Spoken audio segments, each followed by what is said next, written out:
What's up, everybody? Jordan Stewart here from Vover. Thanks so much for tapping into the Vover Original Show. Just a reminder that if you want to drop your opinions about the episode or respond to the host and guests with your voice, go and download the Vover app wherever you get your apps. Vover, voice over everything. Enjoyed the show.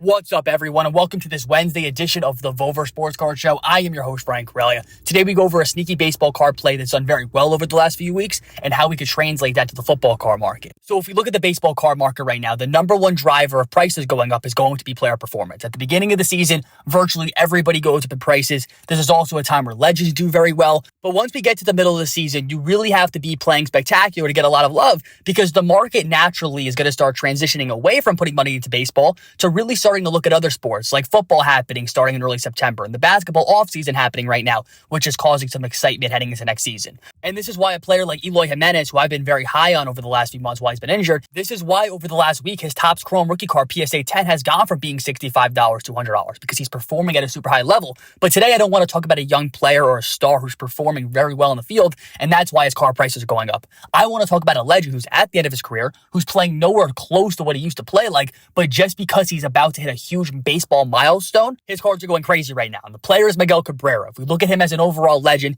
two-time league MVP, World Series champion, Triple Crown winner, 11-time All-Star, he has done it all. He's going to be a clear Hall of Famer. He's one of the best modern baseball players we've seen. But since the sports card market really started to heat up 2016, 2017 on, Miguel Cabrera was really past his prime. When he was really dominating the league, it was before this sports card market has heated up to the point where it is now, where people react so much to player performance. So his collectors really never got to benefit on him playing great. But if we're looking at his card market today, we look at something like his Topps Traded rookie card PSA 10. And if we look at where this card was back in early 2021, in February when the market was getting very hot for legends, this card went to being nearly $1,300. We then got to a point a few weeks ago where this card was selling for $500, population of 1,881. So not a super high pop card, a rookie card of a legend who he's going to end up having a better career than 99% of these modern players. But if we look at this card going from $1,300 to $500, why has it now shot up to being over $900? And the reasoning is super simple. It's the fact that he's about to hit 500 home runs, which only 27 players in MLB history have done, which adds a huge achievement to his legacy. Now, I'm talking about Miguel Cabrera today, not to tell you to go buy his cards, but this was a super sneaky play. Because when we saw this card on a 6-month low was $1,300, went all the way down to $500. If you were looking at him and saying, wow, he's at 495 home runs, his market's been going down for months, but it's now hitting a point where it's leveling off. So I feel like there's a lot more upside than risk. And looking at how he's playing this season, batting around 250, he's still showing to be productive enough that you could expect him to hit a few more home runs this season. And this is exactly why, starting at the end of July, started running up in price, but it has not stopped yet. And the reason I want to bring the situation up is because this is a perfect example of anticipating something before it happens. The number one goal for all of you guys should be buying sports cards that you love. But in terms of flipping cards and making deals, you want to be ahead of the market rather than reacting to what everybody does. And that brings us to today's football conversation, because if we're looking at defensive football players, traditionally they do not hold long-term demand in this hobby. But it's also important to realize that tons of new people are entering the market, which means that we are seeing newer market dynamics. And if we look at Myles Garrett, one of the best defensive linemen in the league, his Silver Prism rookie card PSA 10 was about $160 3 months ago. This card now last sold for $310. And if you guys remember, last Wednesday I talked about LT's card market because I believe he's one of the few best defensive players of all time, and his cards are way down from where they were last summer, and his stuff heated up once we got to the season approaching.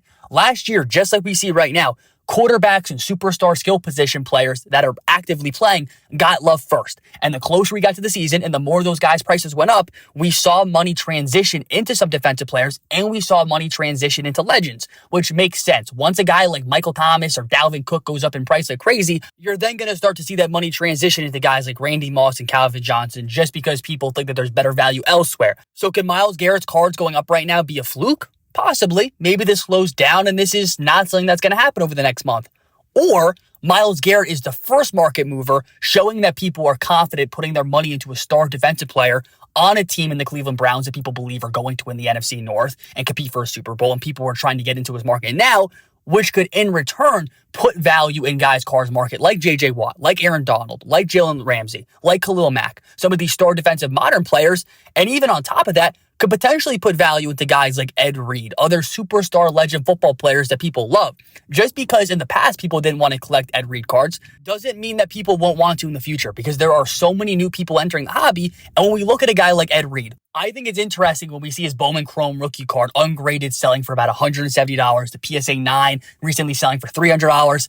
I think if you look at something like this, I believe that it provides value because you're buying a legend, you're buying a guy that people loved 20 years ago and a guy that people are still going to love 20 years from now. Obviously, it's more fun to collect modern players, but I do think that if this is a new market dynamic that we're going to see heading into the football season, the defensive players that are going to grow at the highest rate and who are going to hold at these high prices for a longer period of time and have a higher floor, it's going to be legends. And we've actually seen Chase Young cards over the last few weeks get a lot of attention. His NTRPA number 99, the true RPA. People are buying this for about $200 right now, and people are saying this is a great deal, and people are trying to buy them up. But it's also important to realize that if Chase Young, God forbid, has a Nick Bosa moment and he blows out his knee, he's going to miss a year, and his card prices are going to tank. So personally, I do believe guys like Jalen Ramsey, J.J. Watt, Aaron Donald, modern superstar football players on the defensive side, I believe they are going to get some attention over this next month. I believe that guys like Myles Garrett and even Chase Young getting some attention, they really are the first market movers, potentially showing this new trend happening.